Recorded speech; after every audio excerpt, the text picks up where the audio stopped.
नमस्कार शेतकरी बंधूंनो, मी Nilesh सदार MSc agriculture botany आपल्या सगळ्यांचं आपल्या युट्यूब चॅनलमध्ये स्वागत करत आहोत. आजचा भाग 2, चला वैज्ञानिक शेती शिकूया. भाग 2 मध्ये सर्व महाराष्ट्रातील शेतकऱ्यांचं मी स्वागत करत आहोत. तर बघा शेतकरी मित्रांनो, आजचा जो आपला विषय आहे तो आहे एकात्मिक खत व्यवस्थापन.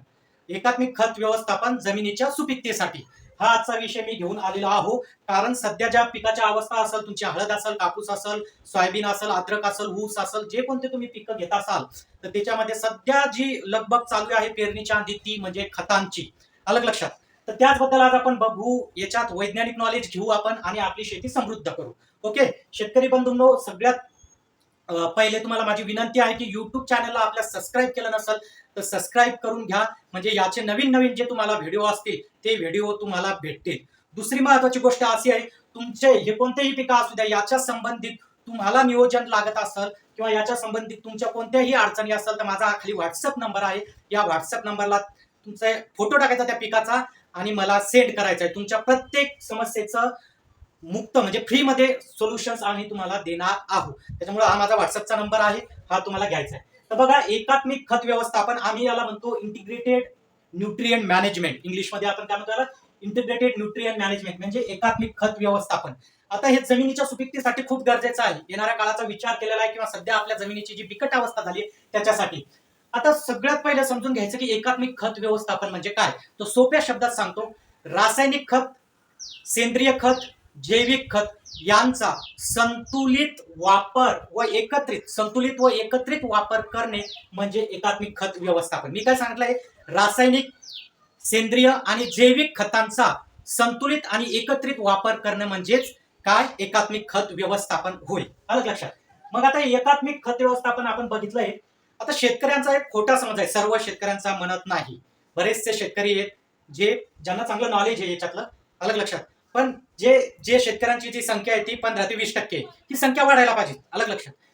बऱ्याचशा शेतकऱ्यांचा असा एक समज असतो की बा मी जेवढं जास्त रासायनिक खत वापरेल तेवढं जास्त उत्पादन भेटल, म्हणजे मी जेवढं जास्त गोण्या वापरेल तेवढं रासायनिक खताच्या तेवढं जास्त मला उत्पादन भेटल. ऍक्च्युअली हे चुकीचं आहे. तुम्ही जेवढं जास्त रासायनिक खत वापरसाल तेवढं जास्त उत्पादन तुम्हाला भेटणार तर नाहीच, पण तुमचा तेवढा जास्त खर्च मात्र वाढत. आणि हाच खर्च वाढत चाललेला आहे. अलग लक्षात. एकरी खर्च हा वाढत चाललेला आहे. आणि मग जर आपल्याला एखादा क्विंटल वाढलेला असेल किंवा अर्धा क्विंटल वाढलेले असेल, पण तुम्ही त्या दृष्टिकोनातून एकरी खर्च बघा ना किती वाढलाय तुमचा.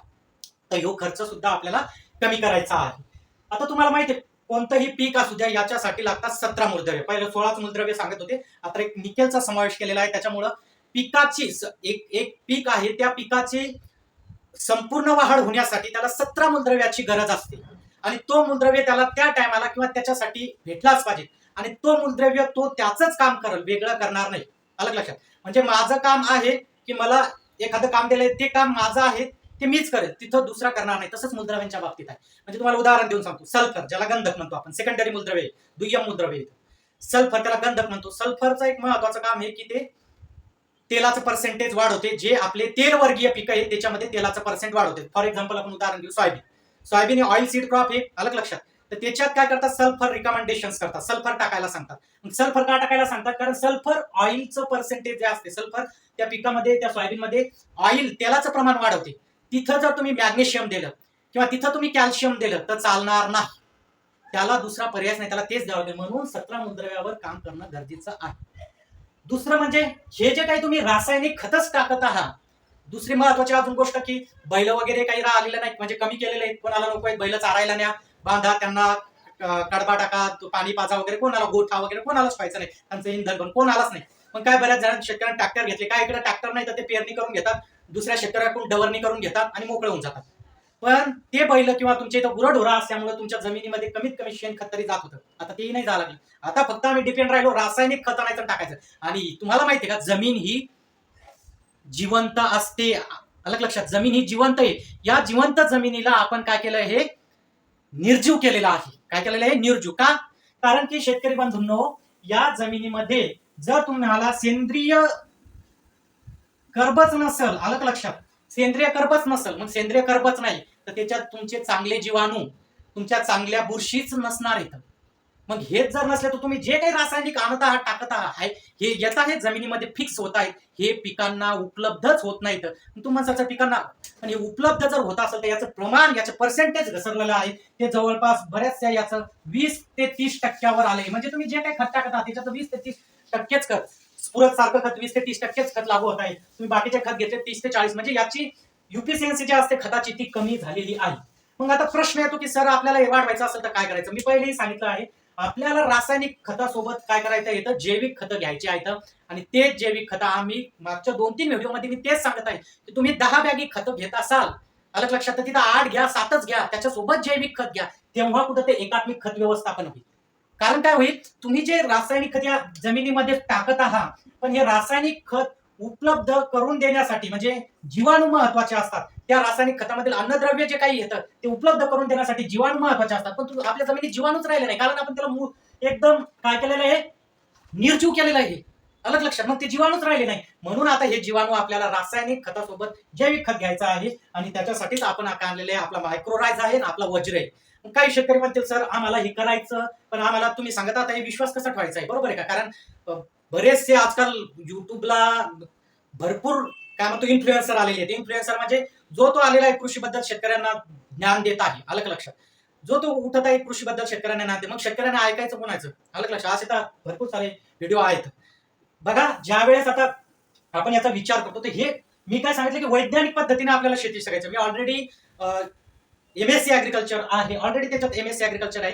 तर ह्या आपल्याला काय करायचं की याच्यामधून वैज्ञानिक पद्धतीने, मग हे काही जीवाणू असणार आहे, तर हे जीवाणू त्या खतामधील अन्नद्रव्य उपलब्ध करून देण्याचं काम करणार आहे. आता याच्यात वेगवेगळे जीवाणू असतात, झिंकवर असतील, तुमचे वेगवेगळे जेवढे मायक्रोन्युट्रिएंट आहेत त्याच्यावरचे जीवाणू आलेले आहेत. पण आपल्याला प्रायमरी जे लागणार आहे ते नत्र, स्फुरद आणि पालाश. आपल्याला त्याच्यासाठी महत्वाचे 2 बायो फर्टिलायझर आम्ही तयार, म्हणजे आमच्या कंपनीचे आहेत. त्याच्यातला एक मायक्रोरायझा आणि दुसरा आहे वज्र, ज्याला पीएसबी म्हणतो. तुम्हाला काय करायचं आहे, याच्यामध्ये 25-25 किलोचे आपले ड्रम आहेत. तुम्हाला ते ड्रम 4 एकर पर्यंत वापरता येतात, 5 एकर पर्यंतही ते वापरता येतात. एकरी 5 किलो 4 किलो प्रमाण आहे त्याचं.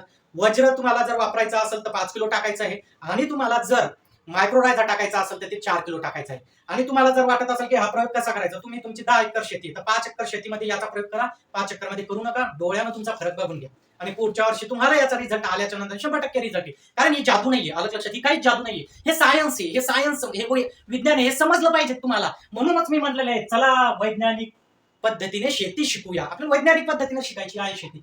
तर हे जीवाणू येतं, हे काय करतात, खतं जे येतं, तर या खतामधील जे काही अन्नद्रव्य येतं किंवा जमिनीमध्ये जे फिक्स झालेलं अन्नद्रव्य येतं, अलग लक्षात, तुम्ही आतापर्यंत टाकतच आले रासायनिक खतं, हे अन्नद्रव्य लागू करण्याचं काम, त्याला विरघळून त्या मुळांना, त्या झाडांना लागू करण्याचं काम हे जैविक खतं करणार आहे, अलग लक्षात. त्याच्यामुळे ज्याच्याकडे 4 एकर शेती आहे त्यानं 2 एकर शेतीमध्ये प्रयोग करा किंवा 3 एकर मध्ये करा, 1 एकरात करू नका, तुमच्या डोळ्यानं बघा. आणि यावर्षी तर सुपर अल्निनो सांगितले, म्हणजे यावर्षी दुष्काळ सदृश्य परिस्थिती येऊ शकते, लक्षात घ्या. सुपर अल्निनो सांगितलंय, दुष्काळ सदृश्य परिस्थिती आल्यानंतर अशा परिस्थितीमध्ये तग धरण्यासाठी हे जैविक खतं, हे जीवाणू, हे तुमच्या जमिनीतली जे काही जीवाणू सृष्टी आहे जी कमी झालेली आहे, ज्या आपण खताच्या माध्यमातून देणार आहोत, ती तिथं काम करणार आहे, अलग लक्षात. त्याच्यामुळे छोट्या छोट्या याच्यावर तुमचं हळद, कापूस, अद्रक, ऊस, सोयाबीन काही असू द्या, त्याच्यासाठी प्रयोग करून बघा, अलग. हे खूप महत्वाचं आहे की एकात्मिक खत व्यवस्थापन येणाऱ्या काळामध्ये, आता याच्या आधी केलं नाही तर आपल्याला आता करायचं आहे. दुसरी महत्वाचं म्हणजे त्याला ते खतं, अन्नद्रव्य उपलब्ध झाल्यानंतर, सर्व जर व्यवस्थित उपलब्ध झालं तर झाड सशक्त बनत. झाड सशक्त बनलं तर त्याच्यावर येणाऱ्या किडी,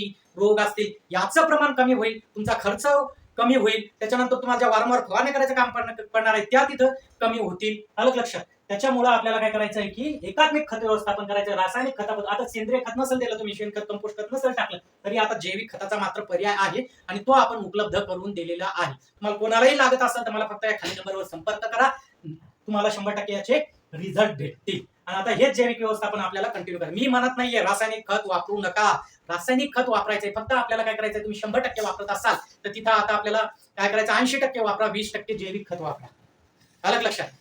आणि येणाऱ्या काळामध्ये तर मी म्हणतो तुम्हाला रासायनिक खत आणि तुम्हाला काय करावं लागेल, जैविक खत किंवा सेंद्रिय खत याची सांगड घालूनच करायचे. म्हणजे इकडे 60% रासायनिक खत वापरत असाल तर जैविक खत आणि तुम्हाला जे सेंद्रिय खत हे तुम्हाला वापरायचे आहे. तेव्हा कुठं जमीन तुमची जिवंत राहील, तेव्हा कुठं जमीन सुपीक राहील, त्यावेळेस त्याचे रिझल्ट भेटतील. तुम्ही कोणत्याही, आता बरेचसे व्हिडिओ मी बी बघत आहे की ह्या 5 टॉप व्हेरायट्या याच्या, ह्या 5 टॉप व्हेरायट्या याच्या, ह्या 5, अरे कसल्याही 5 टॉप व्हेरायट्या काही नाहीये.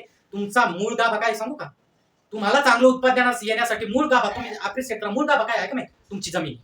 तुमची जमीन जेवढी सुपीक, तुम्ही कोणतंही काही टाका, अलग लक्षात, कोणतंही काही टाका, म्हणजे कोणत्याही दुसऱ्या कंपनीच्या काही व्हेरायटा टाका, काही लावा, तुम्हाला त्याच्यावर पूर्णतः ते उत्पादन हे ते तुमचं जमिनीच्या सुपीकतेवर डिपेंड आहे. लक्षात घ्या.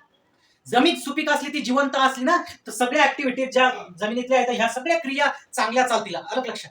तर ह्या चालण्यासाठी आपल्याला या खतांचे काय करायचे आहे, उपयोग करायचा आहे. तो तुम्हाला समजला असेल एकात्मिक खत व्यवस्थापन म्हणजे जमिनीची सुपीकता वाढवण्यासाठी काय गरजेचे आहे. आज आपण इथं थांबूया. लवकरच तुम्हाला कोणता नवीन टॉपिक आज येते ते मला कमेंट्स मध्ये टाका, आपण त्याच्यावर नवीन टॉपिक घेऊ. तोपर्यंत शेतकरी बंधूंना इथं आपण थांबू. व्हॉट्सअपचा ग्रुप केलेला आहे मी, त्याची लिंक तुम्हाला दिलेली आहे. याच्या खाली आपल्या युट्यूबच्या कमेंट्स बॉक्समध्ये व्हॉट्सअपची लिंक दिलेली आहे, त्याने व्हॉट्सअपचा ग्रुप जॉईन करून घ्या. तर आज आपण इथंच थांबू. नमस्कार.